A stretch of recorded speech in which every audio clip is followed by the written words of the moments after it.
ብዙዎችን የሀገር ባለውለታ ልጆችን አስተምሯል። በመጨረሻም ስሙን ከመቃብር በላይ ትቶ አልፏል። 5000 ዓመታትን ከአንድነትና በሉዓላዊነት ታሪክ ባለቤት የሆነችው ሀገሬን ኢትዮጵያን የባንዳዎችን የአድርባዮችንና በውሃ ውስጥ በሚያልፉ ፈሪዎች ደሴት ላይ እንድትቀር የዚያች ጀግና ታሪክ ምሳሌ ተልኮ ለትውልድ ትልቅ ትምህርት ሊሆን ችሏል። ክብር ሞገስ ለቀዳማዊት ኢትዮጵያ ጀግኖች።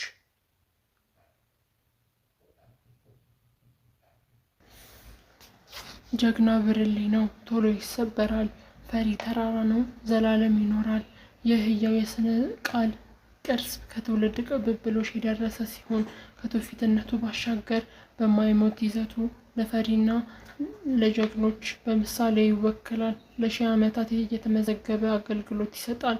እርግጥ ነው ዛሬ ፍርሃት እንደ ብልጠት፣ ሌብነት እንደ ሙያ፣ ማምታታት እንደ ስራይ ተቆጥሮ ስናይ ከማፈራችን የተነሳ እውነተኛ ኢትዮጵያውያን በትንሽ ጥፍራችን ውስጥ ለመደበቅ ይዳዳናል።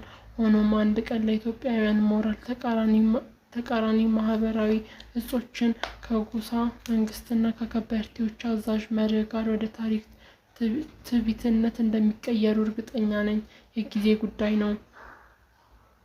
ፈጠነም ዘገየም በኢትዮጵያ ብሔርተኝነት ትምክህት የነደደ ዜጋ ክብርን ይጎናጸፋል።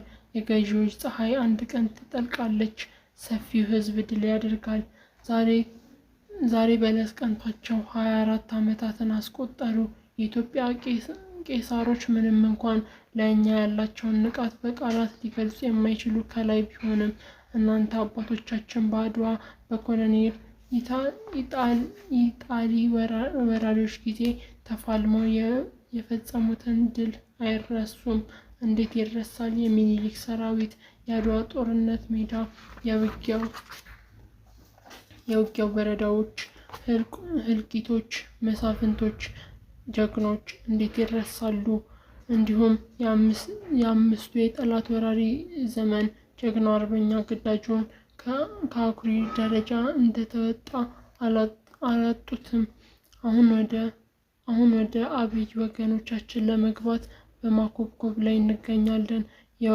የወጋችንም ርዕስ እንደተሰበረ ብርሌ ነው። ተራራ ለዘላለም ይኖራል፣ ብርሌ ቶሎ ይሰበራል። ይህ እውነት ነው። እውነትም ይህ ነው። ርዕስ ወጋጆች ኃይሎች ከባድ ነው። በባህል ወታደራዊ ማዕረግ ደጃዝማች ሲሆን በዘመናዊ ደግሞ ሎሬት ኮሎኔል ተብሏል። በፋሺስት ኢጣሊያ ወራሪዎች ዘመን ኢትዮጵያ በነበራት አርበኞች መካከል በመጀመሪያ ረድፍ ይጠቀሳሉ። የኢትዮጵያ አንበሳ የራስታ ነብር ኃይሉ ከበደ፣ የፋሺስት ኢጣሊያን ወራሪ ኃይል ቴዎድሮስ የሚኒሊክ ሀገር የሆነችውን ኢትዮጵያን በእምብርት ከረገጠበት ወቅት አንስቶ ከደጃዝማች አመራር እንዲሁ ከጠላት ውጊያ ተሳትፎ ለዕለታትም ሳይሆን ለዓመታት እየታገለ ኖሯል። በታላቅ ጀግንነትም ወድቋል። ብርሌ ነበርና ቶሎ ተሰብሯል። ጀግናው ኃይሉ የኢትዮጵያን ፋሽስት መነሻ ባህርና ምድርን አድርጎ መላው ኢትዮጵያን ለመለወጥ ተግባራዊ እንቅስቃሴ እንደጀመረ በቅድሚያ ላስታና በአካባቢዋ ህዝብ አስተባብሮ የወታደር ምልመላን ተግባሩን ያፋፍም ገባ። ትልቅና ስንቅን የተጠናከረ ሁኔታ በማደራጀት ስራ ተንቀሳቀሰ። በዚያም ሂደት ኢትዮጵያ በዘመኗ የነበራትን አቅም ደረጃ 1000 ቀዳሚ ሰራዊት በሙሉ ትጥቅ ጋር አደራጅቶ ለግዳጅ አብቅቷል። ቆራጡ የኢትዮጵያ ልጅ ኃይሉ ከበደ እናት ሀገሩን ለመጠበቅ ለመከላከል በውጤታማ ዝግጅት ደፋ ቀና በሚልበት ወቅት የመከራ ሰዓት የፋሺስት ኢጣሊያ ወራሪ መላው የባህር ምድርን አብያተ ክርስቲያናት ለመውረር ኃይልን በመደወል ድጋፍ እንዲሰጡ ትዕዛዝ አስተላለፈ። በእናት ሀገሩ ፍቅር ልቡ የነደደው ኃይሉ ከበደ ግን የወታደር አደረጃጀትን እና ስራውን አጠንክሮ ቀጥሏል። በተለይም የሰሜን ኢትዮጵያ የተላከ ኃይልን ከፍተኛ በጣም አሳሳቢ ነበር። ስለዚህም የሰራዊቱ ተገቢ ስልጠናና መመሪያ ከሰጠ በኋላ በመስከረም ወር 1928 ዓ.ም በአምባ አላጌ በር ላይ ከነሰራዊቱ ድንኳን ተከለ። የአምባ አላጌ በር ጥበቃን በጀግና ሰራዊቱ አጠናከረ። ኃይሉ ከበደ በሰራዊቱና በወገኑ ልብ ሙሉነት ታላቅ ኩራትን ተሰማው። ነገር ግን ጠላት ጥቅምት 3 1928 ዓ.ም በድንገት ቦምብና የመርዝ ጭስ በማዝነብ በወገን ላይ ጉዳት ሊያደርስ ችሏል። ሆኖም ጀግናው ከበደ ኃይሉና ሰራዊቱ ሳይደናገጡ ራሳቸውን የማይቀይሩበት ጦርነት አዘጋጅተው ጠበቁ። አዳዲስ የውጊያ ስልቶችንም ቀየሱ። የጠላት ዓላማና እቅድ በሚገባ አጠኑ። የጠላትንም አውሮፕላን ተኩሰው ለመጣል ወገን ቢሰዋም መሳሪያውን ለጀሌዎቹ በፍጥነት ለማስታጠቅ የወገን ሬሳ በጠላት ሳይማረክ ቶሎ ለማገልገል ውጊያው በአጠቃላይ የአካልና የአእምሮ እንዲሆን አድርገው አዘጋጁ። ተወደደም ተጠላም በጀግና ኃይሉ ከበደ አዛዥነት እየተመራ የነበረው የወገን ሰራዊት የመራሪውን ስጋ ለምድር አራዊት ከሰማይ አዕዋፋት ገጸ በረከት አድርጎ ለማቅረብ በታላቅ ወኔ ተነሳስቷል። ቆራጡ የኢትዮጵያ ልጅ ታኅሳስ 11 ቀን 1928 ዓ.ም ሌሊት ተነስቶ ወደ ውጊያ ቦታ ይገሰግስ ገባ። አርበኛውም እረፍት አያውቅም። ደከመኝ ሰለቸኝ ያለበት ወቅት አልተስማማውም አይልም። አሁን የወገን ሰራዊት ወደ አምባ አካባቢ ደርሷል። ጦርነቱ ሊጀመር ጠመንጃዎችም እሳት ሊተፉ ተቃርበዋል። ጠላት ተኩስ ከፍቷል። ወገን አጸፋውን መልሷል። ወዲያው ጦርነቱ ተስፋፋ። የወገን ወኔ ግሏል። ምድር ቀውጢ ሆናለች። የአብይ አዲ ከተማ በማን እጅ እንደምትወድቅ ለጊዜው አይታወቅም። ጧት ከማለዳው አንስቶ ወገን ለአንድነት፣ ለሉዓላዊነት፣ ለሃይማኖቱ በታላቅ ጀግንነት ይዋደቃል፣ ይገድላል፣ ራሱን ይሰዋል። የወገን ጦር መሳሪያዎች ኋላ ቀር መሆናቸው ይታወቃል። ሆኖም ወገን በበላይነት ጨርሷል። የበላይነቱንም አረጋግጧል። የኢትዮጵያ ልጅ ለሕይወቱ አይሳሳም። የዓላማና ጽናት በቁርጠኝነት ይዋጋል። ጠላት የውጊያውን ስልት ለመለወጥ እንኳን ፋታ አጥተዋል።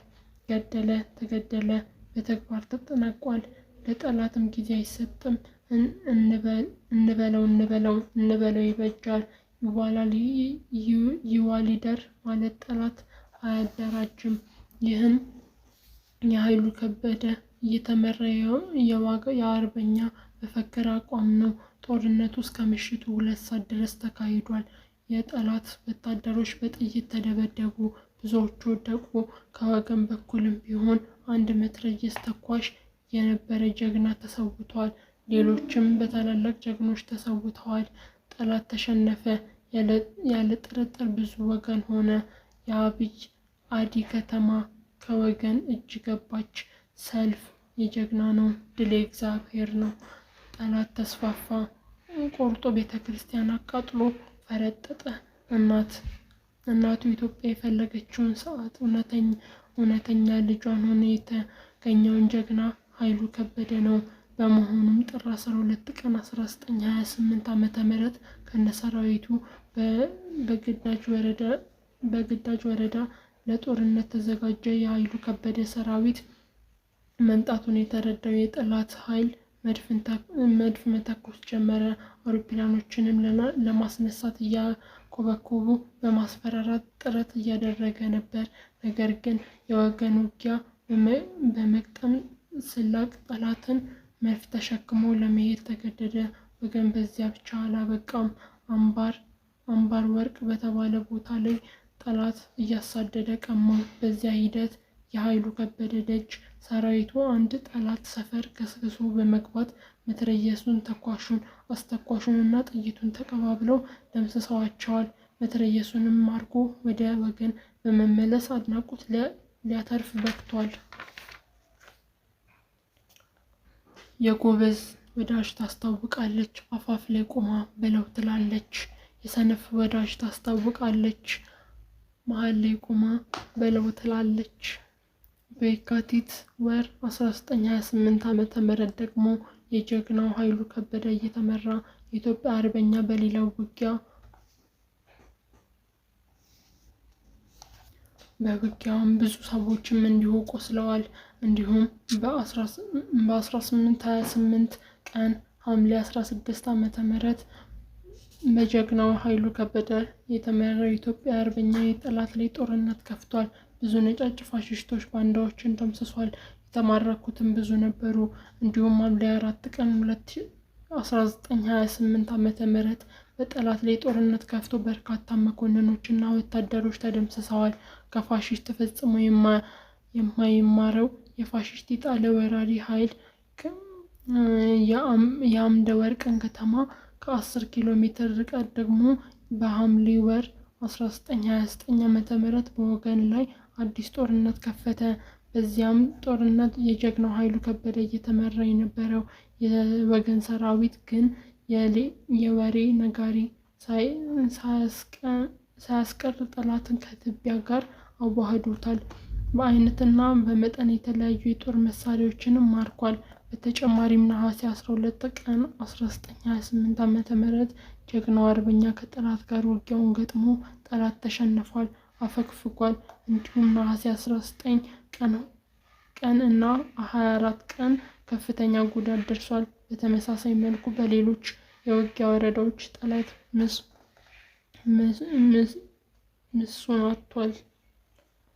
መስከረም 15 ቀን 1930 ዓ.ም ከጠላት ጋር በተካሄደው ጦርነት ግን ጀግናው ኃይሉ ከበደ በታላቅ ጀግንነት ወደቀ። በጠላት ጥይት ተመቶ ተሰዋ። ብርሌውም ተሰበረ። ለእናት ሀገሩ ውድ ሕይወቱን ከፈለ። ወዲያውኑ አርበኞችና የጀግና አዛዦች አስክሬኑን ለመቅበር እንቅስቃሴ ጀመሩ። ጠላት ግን ከለከላቸው።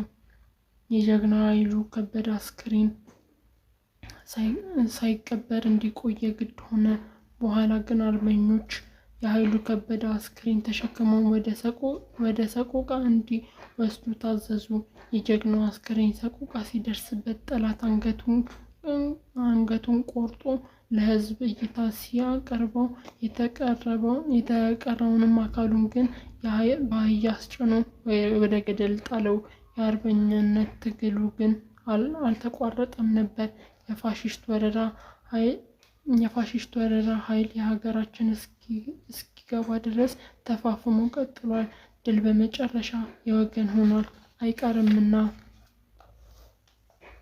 ዛሬ ለገዢዎችና ለዘመናት ከከነአን የሆነችው የሀገራችን ኢትዮጵያ ትላንትና ለነጻነቷና ለአንድነቷ እንደ ኃይሉ ከበደ አይነት እልፍ አላፎችን ገብራለች። ታሪክ ይናገራል። ታዲያ የአርበኞች ልጆች ዛሬ የት ናቸው? በመቅደላ፣ በአምባ አላጌ፣ በመቀሌ፣ በአድዋ፣ በማይጨው፣ በወልበላና በመሳሰሉ በመቶ የሚቆጠሩ የጦር ሜዳዎች በታላቅነት የወደቁ የቆረጡ የኢትዮጵያ ጀግኖች ልጆች ዛሬ የት ናቸው? ምናልባት የአረብ ሀገሮች በግርድና ላይ ይሆናሉ። በወገኑም ክብር ለኃይሉ ከበደ ለጀግኖች አርበኞች ሁሉ ይሁን። የቦምብ ውርወራ ልምምዱንም አጧጥፈውታል። ስምዖን አደፍርስ በሚስጥር የሚተባበረውን ስራውን አጠንክሮ ይዞታል።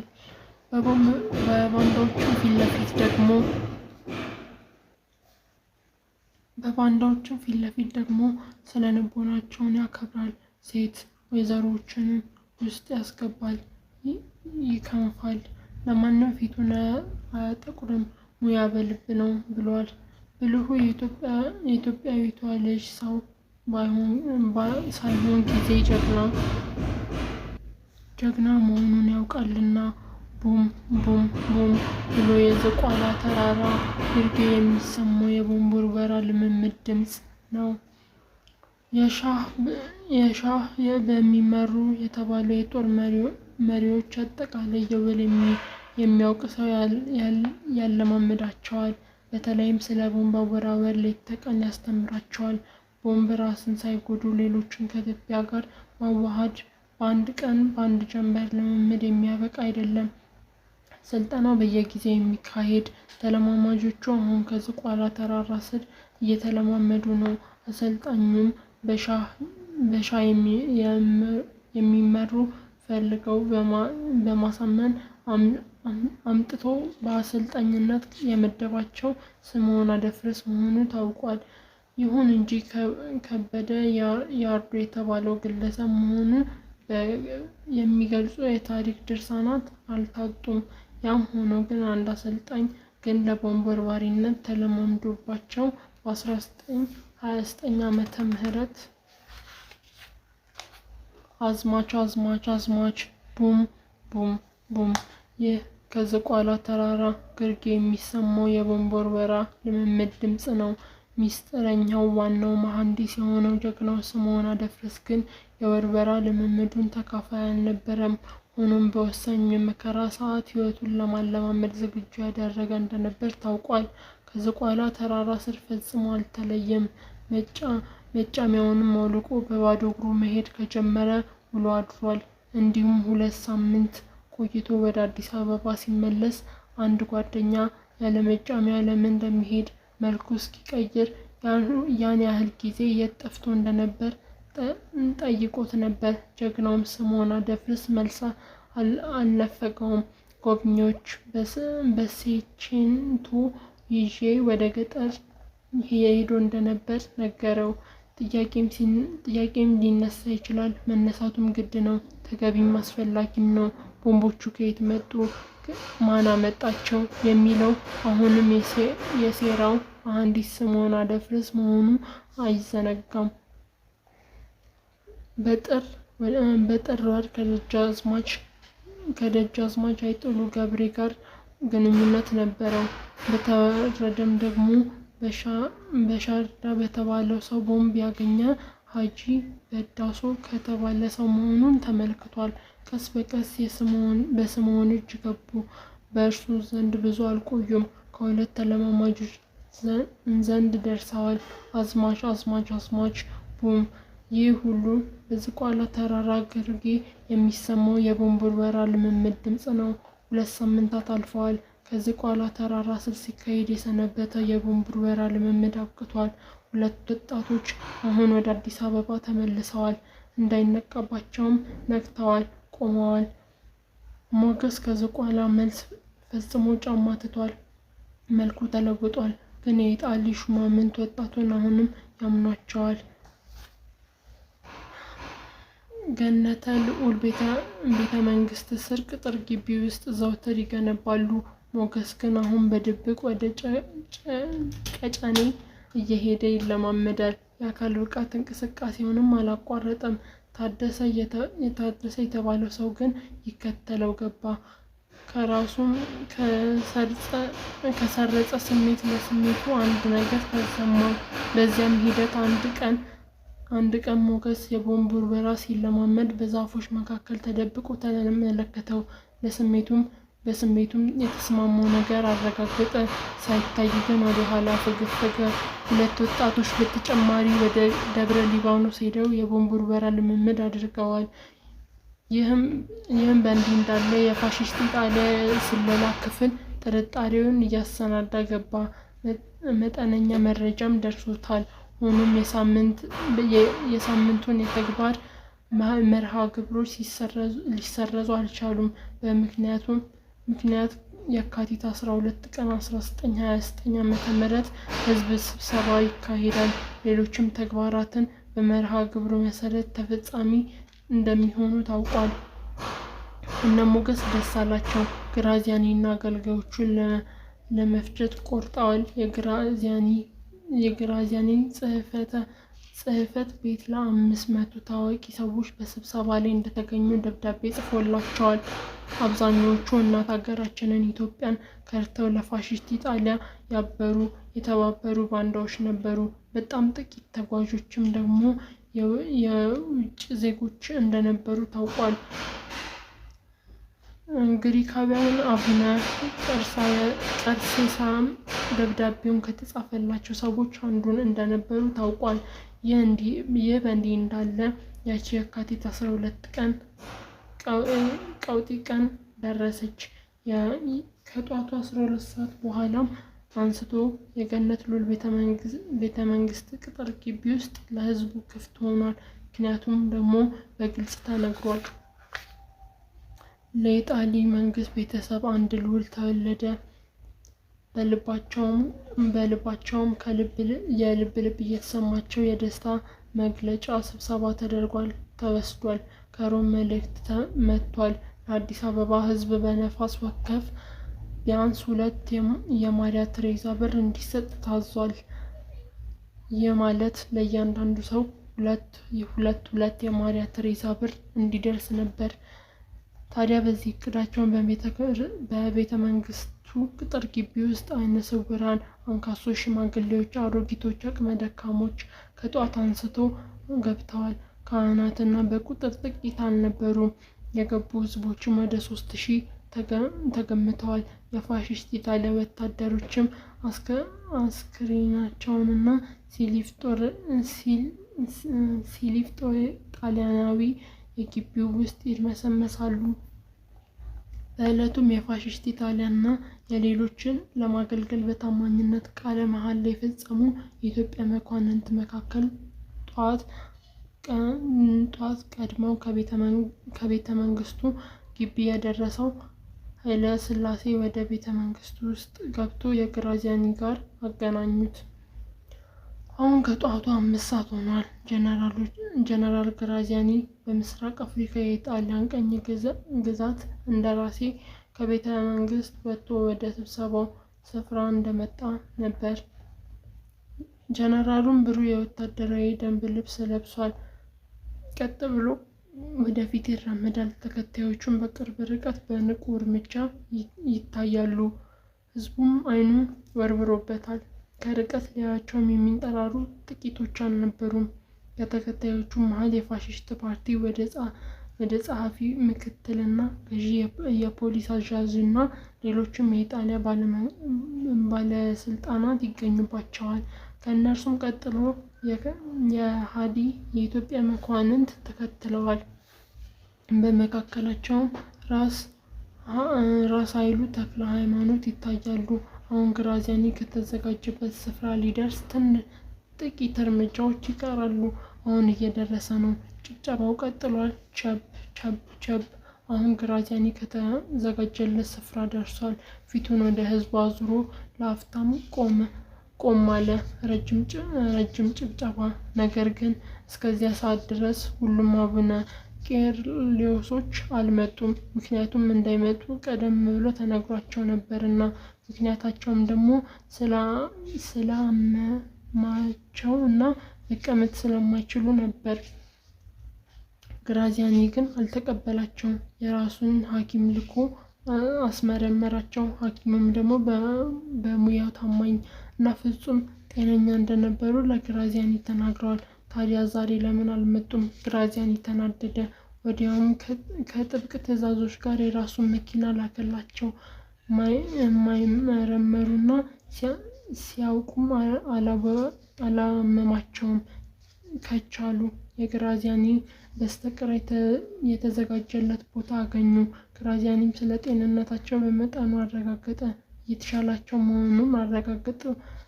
ውስጣቸው ግን ይጠራጠራል። ደስተኛ ለመሆናቸው ከፊታቸው ይነበባል። ግራዚያኒ አሁን ድምፅ ማጉያውን ተጠግቶ ወዲያው ንግግር ጀመረ። የኢጣሊያን መንግስት የኢትዮጵያን ኑሮ ለማሻሻል በጣም እንደሚጨነቅና በንግግሩ አንስቷል። ንግግሩን በወኔ የተሞላ ነበር። እጆቹን ወደ ሁሉም አቅጣጫ ይቀስራል። በአንገቱም ላይ ጅማቶችን ተገትረዋል። የተናገረውን ሁሉ ህዝቡ እንዲቀበል አሳስበዋል። ልብ በሉ። ከጥቂት ደቂቃዎች በኋላ የገነት ሉል ቤተ መንግስት ቅጥር ግቢ ውስጥ ቀውጢ ሆኗል። ሞገስና አብርሃም ከሰገነቱ በስተጀርባ ቆመዋል። ነጠላ ጫማ ተጫምተዋል።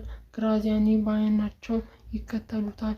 የልብ ምታቸው ጨምሯል። አካላቸው ተወጣጥሯል። መኮንን ዳኜ የተባለው የቀድሞ ትምህርት ቤት ጓደኛቸው ደግሞ እነርሱም በዓይን ይከታተላቸዋል። የቤተ መንግስቱ ጓደኛቸው በመሆኑ ሲገባቸው መነጣጠላቸውን ለምን እንዳስፈለገ ራሱ ጠይቆ መልስ አጥቷል።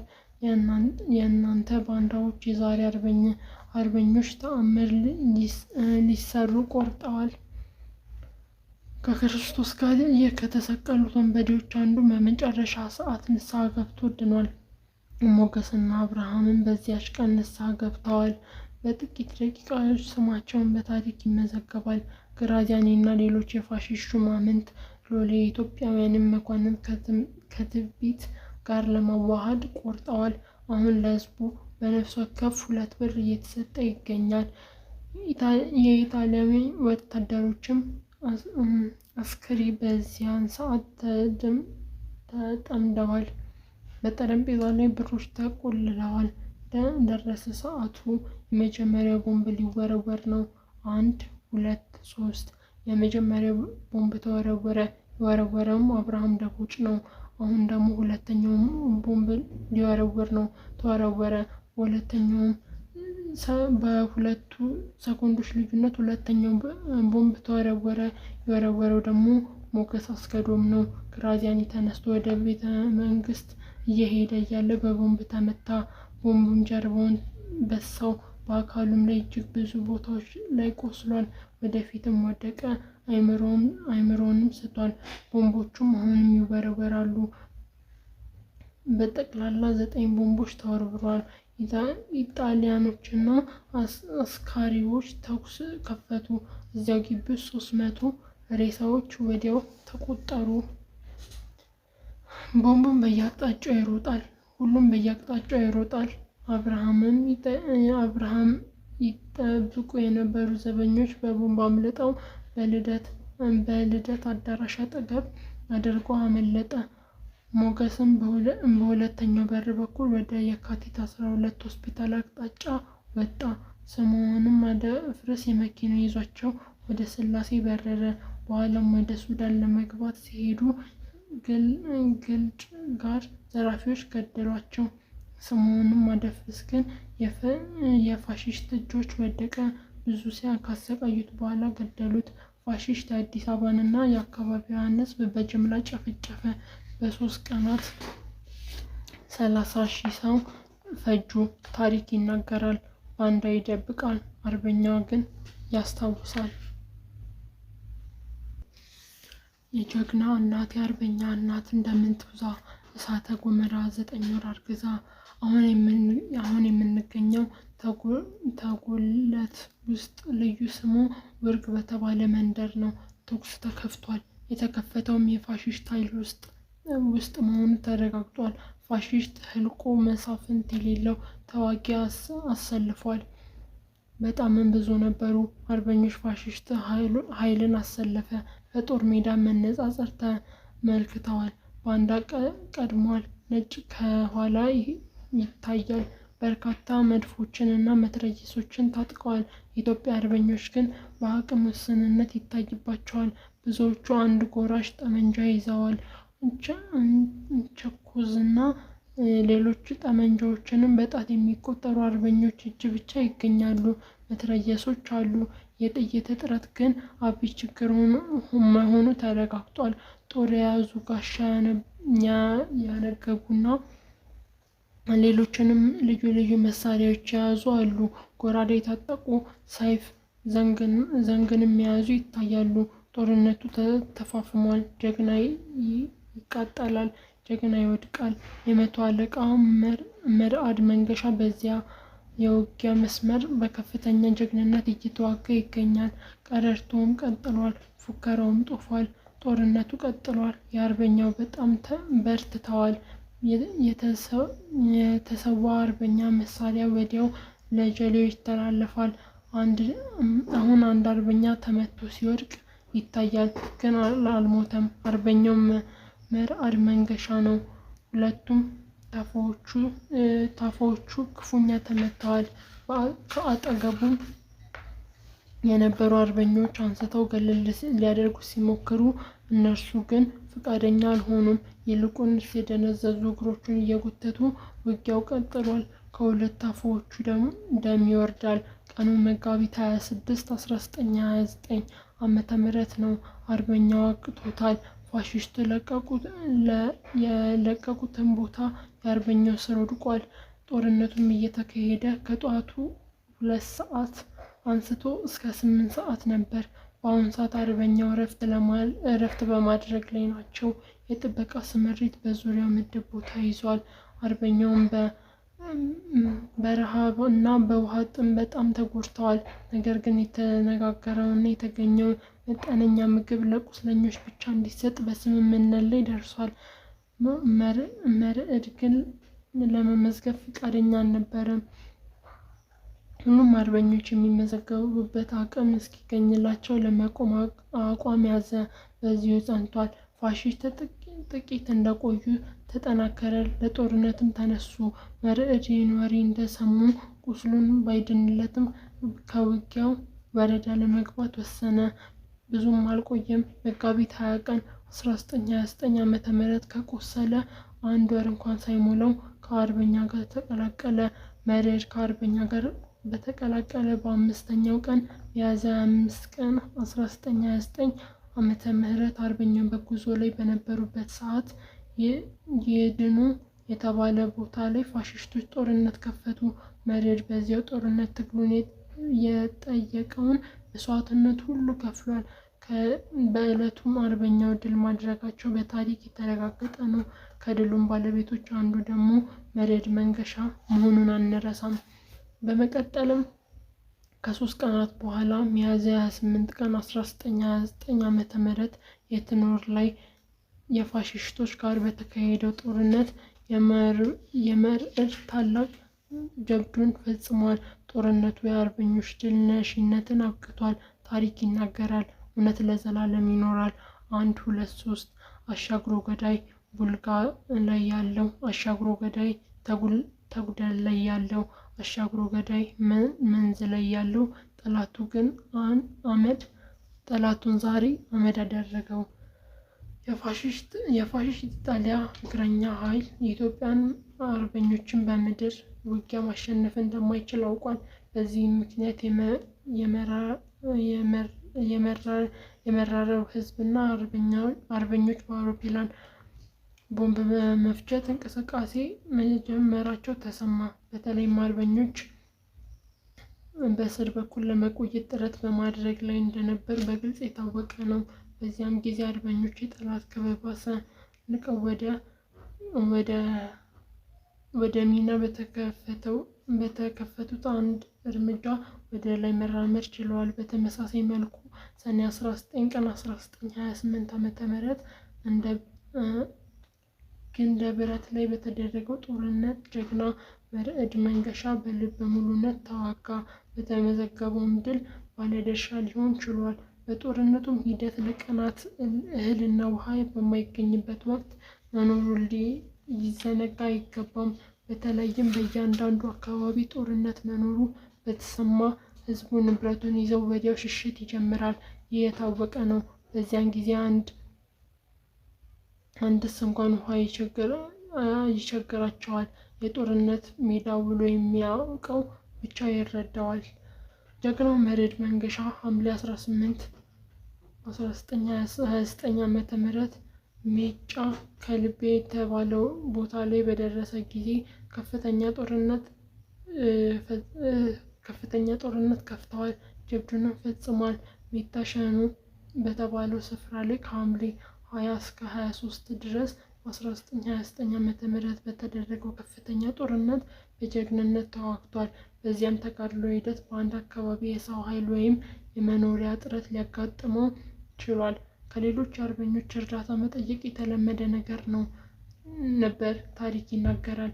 ታዲያ በዚህ መሰረት አንድ ወቅት የወለጋ አርበኞች ከሸዋ በሚስጥር እርዳታ ጠየቁ።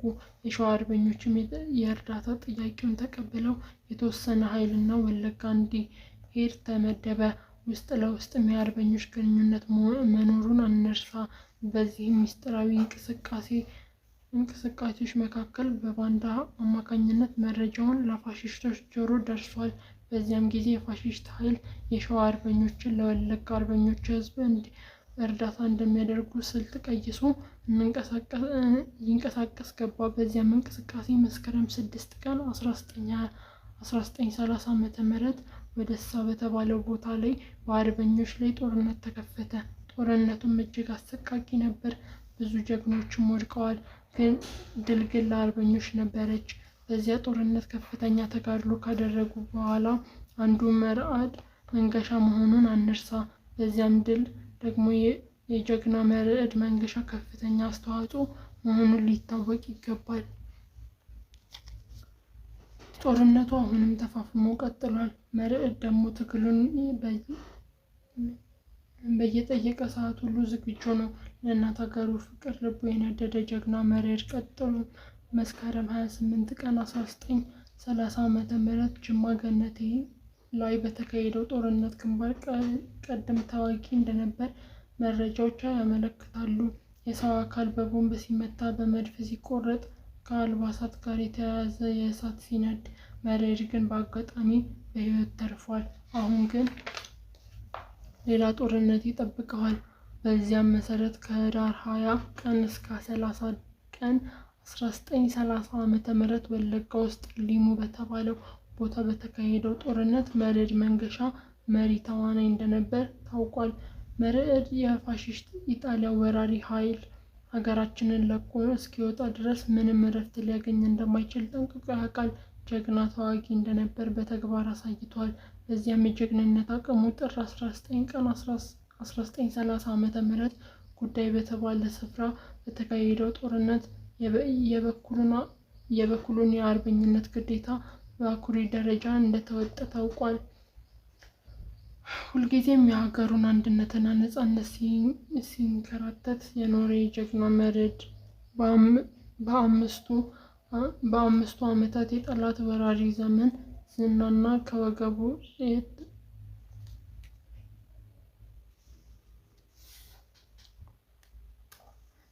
መርዕድን የመሰለ ጀግና ታሪክ ለምን ተቀብሮ እንደቆየ ደግሞ አይገባንም። ምናልባትም በየጊዜው እየተፈራረቁ ከፍተኛ